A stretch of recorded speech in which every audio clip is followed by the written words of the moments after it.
I've enjoyed making things all my life. I'm 70, newly retired, more or less, and I had occasion to be home a lot in the last couple of years. So I had a good excuse to, buy some tools and go in the direction I wanted to. Actually, I'd been building ships for many years, since my 20s, and I've now completed about 7. Each one has taken a long time, but ships don't do anything. These ships don't even go in the water. They just sit there behind a plastic case. And I have a grandson. He's going to be, he's about 2.5 now. And I got the idea that I could get a head start on making some wooden toys for him. So I concentrated on doing that for about 2 years. And after a while I thought, well, that's all right. You could buy these toys. So I thought, let's make some marble things with marbles in them. So I started out with some small marbles, and then larger marbles, and then colored marbles about 1 inch in diameter. Ultimately, I figured out how to put some small motors into these devices, and after that, I started making weird contraptions with no particular focus on style. I felt I could just put things together the way I feel like doing them freeform, and I guess the idea is that they work mechanically. And some of these things I've spent a lot of time trying to work out these fine details of making them work correctly without actually designing them properly. How do you know when they're working correctly? Well, the marble does not get stuck in the trough, or the thing that's lifted does not go haywire and all the marbles fall out, okay. Or so there's no log jam. Mental picture of how it should work. Yeah, so that's the basic, the beginning, and then the materials kind of come themselves. I have a lot of stuff around, or I might do a walkthrough at Home Depot and see, what a marble will roll on or through, and the salespeople will say, you can't put those things together, but I don't. But that's because they don't know that I'm not building anything. So, for example, if you have 3 or 4 different kinds of conduit, one is for plumbing, one is for electrical. There's metal and 2 kinds of plastic, and if you have several different kinds of tubing in your cart, somebody will say, code doesn't allow you to put those together. What are you doing? And then they don't really want to know. But I have downstairs. I have a couple of marble machines that I spend most of my time on, and one is not motorized, but it has a lot of pathways where marbles roll around. It's like the big green one downstairs? Yeah, and I spent so much time on it so that the marbles would not get stuck. Mm-hmm. Every time you shifted the device or you reinforced another part, the level would change, and then they wouldn't flow anymore. So that's a gravity machine, and there are several other marble devices around here. We could, I hope to show you a couple. Okay. I mentioned that there are magnets.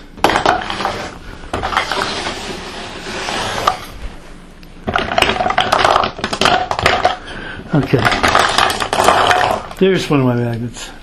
See these 2 balls? That's what I used to pick up marbles with.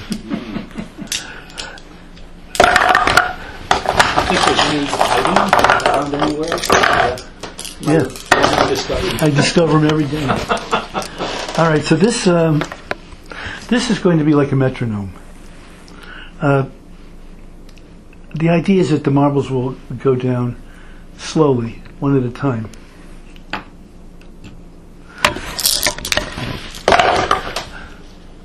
The chore is loading it up. I'm not sure why I built these. I built about 4 of them. That same machine? Yeah, one was for big marbles. Each one is different. But the same design?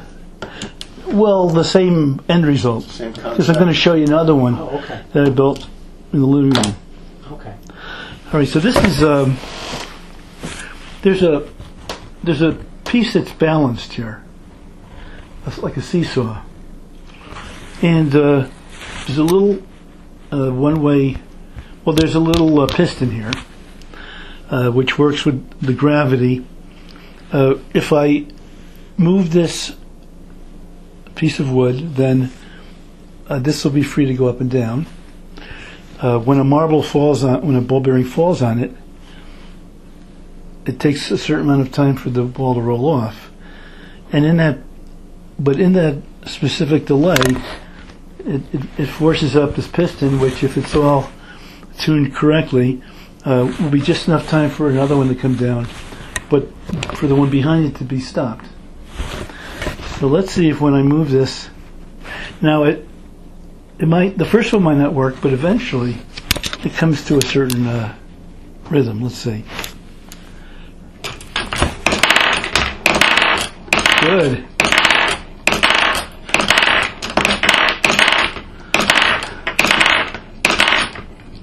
It rarely works perfectly that like was that. Marvelous. Marvelous. In fact, That was marvelous. It takes so many hours to tune to make it work. Are those chopsticks on the seesaw there? Well, these are from the grocery store. They're skewers, skewers. bamboo Yeah, skewers, Yeah. and I even use these for the masts on the ships Wow. when I'm stuck. And I see And your there's counterweight there's a there. weight here, Yeah, your counterweight. and It's like you tuned it there with. and these are cable ties. Oh, now the piston isn't damped in any way. Oh, it stops the marbles from coming off the top shoe. The piston comes I out, see. doesn't it? Maybe not. Oh, I get it. This piston is It's a bolt. it's a bolt, nut and bolt, Yeah. and there's a straw wrapped around it to make it slide a little more easily. Yeah. Marvelous. Marvelous. This worked out pretty well just now. What's the flag on the top? Oh, this is just a liquor ad. Oh, liquor in it? I like the color, Oh, okay. so I cut it out, made it look like a flag. Well, that was a marvelous demo there. That just worked like we had rehearsed it 40 did work times. out. I think we should try another one, Steve. All right. We're on a let's,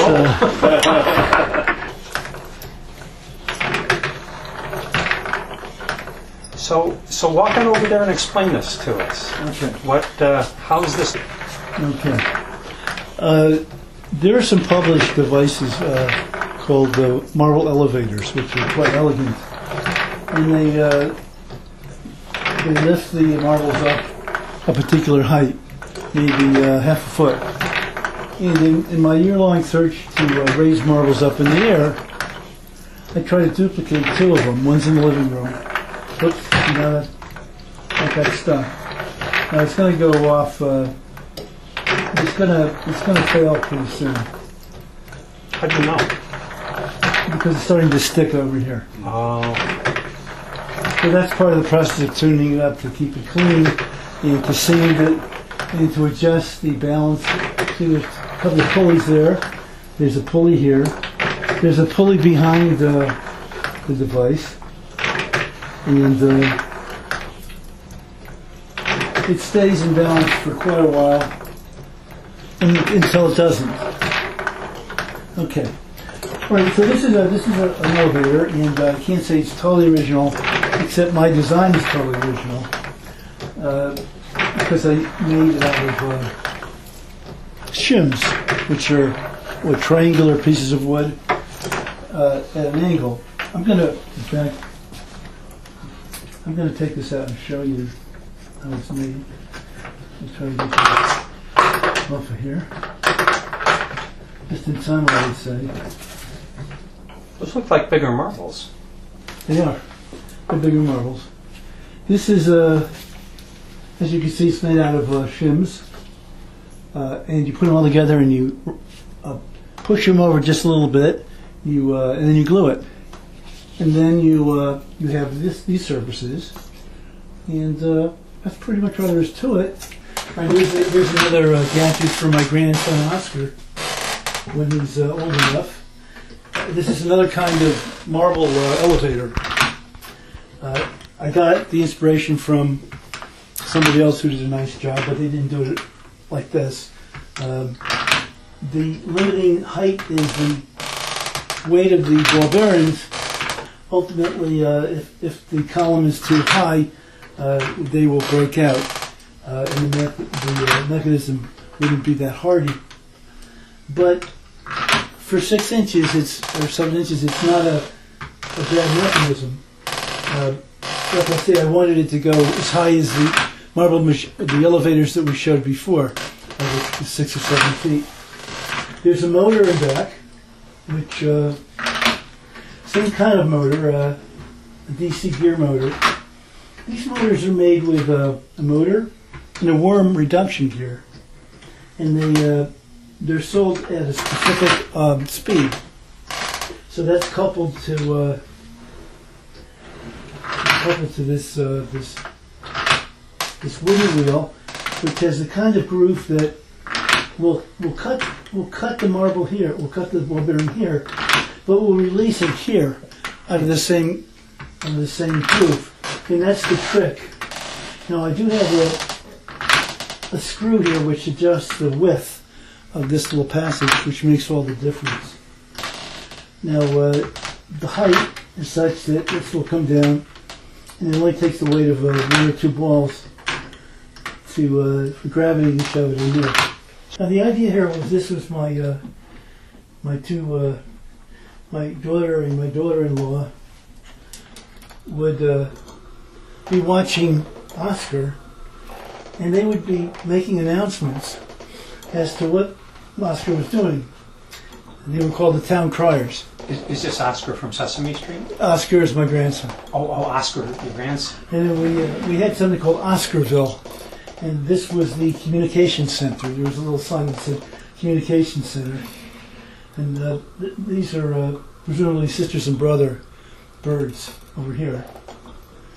Now we can change the speed. You'll see the one is a different speed than the other. We can slow them down.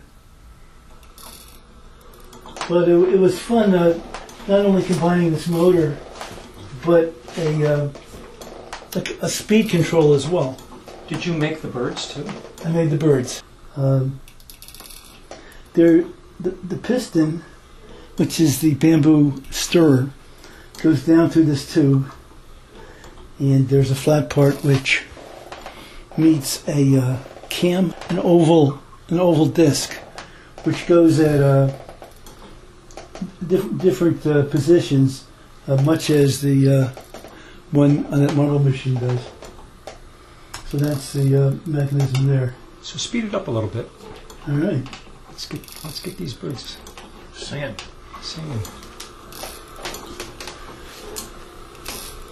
Now, is one of the birds Oscar? Well, one of these birds is Oscar and his future brother or sister. But this is Marissa. Oh, Marissa. And this is Nicole. Okay. And we call them Mo and Co. Okay. And they watch over Oscar very carefully. Oh, very nice. And they tell you just what you're allowed to do with him. All right. And so from the side, might be interesting. So, Steve, this is your masterpiece. This is my masterpiece, and this I will work on forever. Forever meaning like a year? Year, 2 years, maybe more. I had a lot of time, and I would work during the night on it. It started down here. It's a very simple piece, and I added this. I don't know if you can see the catapult.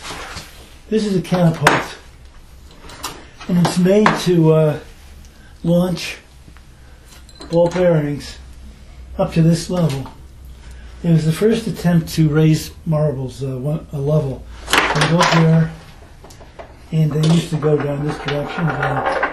They do more or less the same thing now.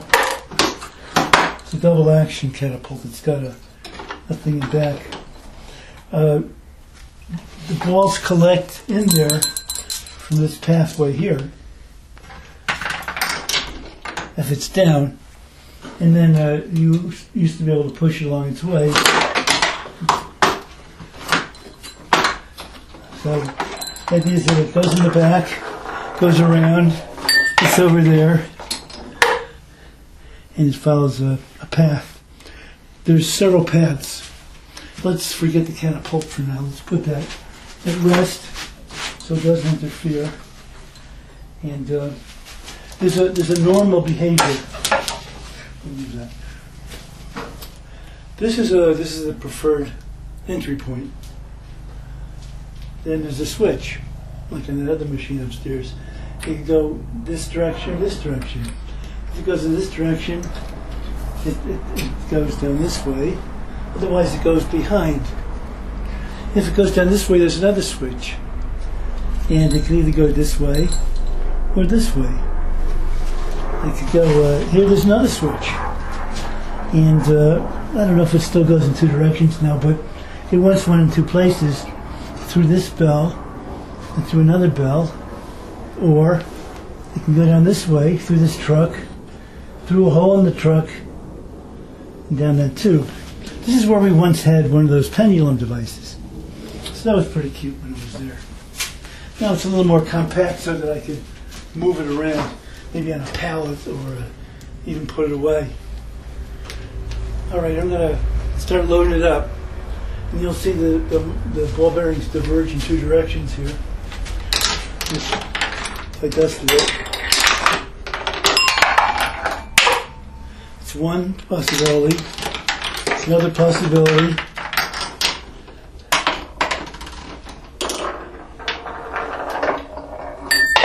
Alright. Now if it goes through this switch, there's a couple of possibilities. So let's make it go a little faster. You can see the choices. This way or this way. Now when it goes through here, Oscar and his parents take notice because this is attached to the switch. So let's sort of cheat that a little bit and make a few more go this way and try to get that effect.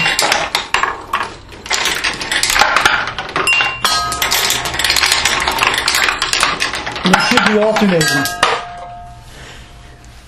So let's load up a bunch here and just see what happens. There we go.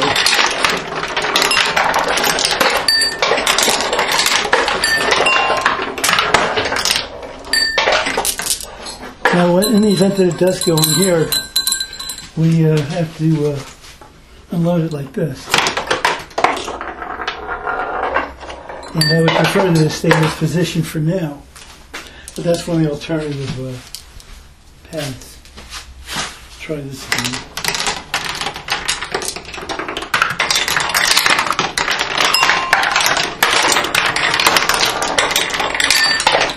This here.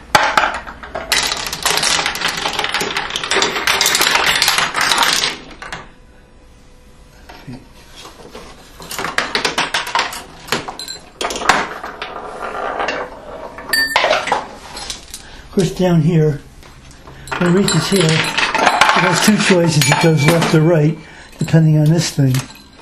And the idea is just to make Oscar and his parents move.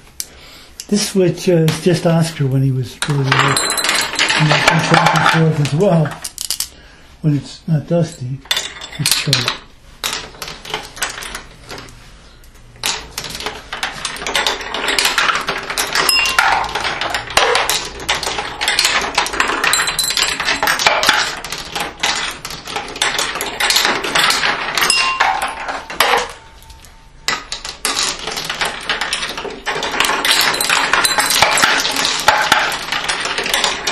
So a mechanism that would do this, what I'm doing, would be nice.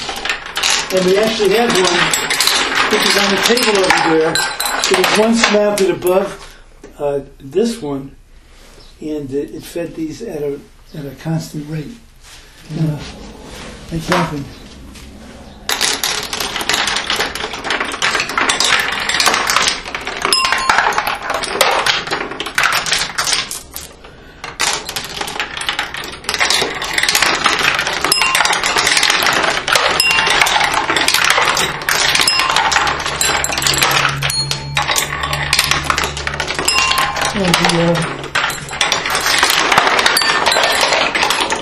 Do you learn to be handy from your father or something? Yeah, was he handy? No, my father wasn't handy. He was not handy. Oh. No, but the people who worked for him were handy.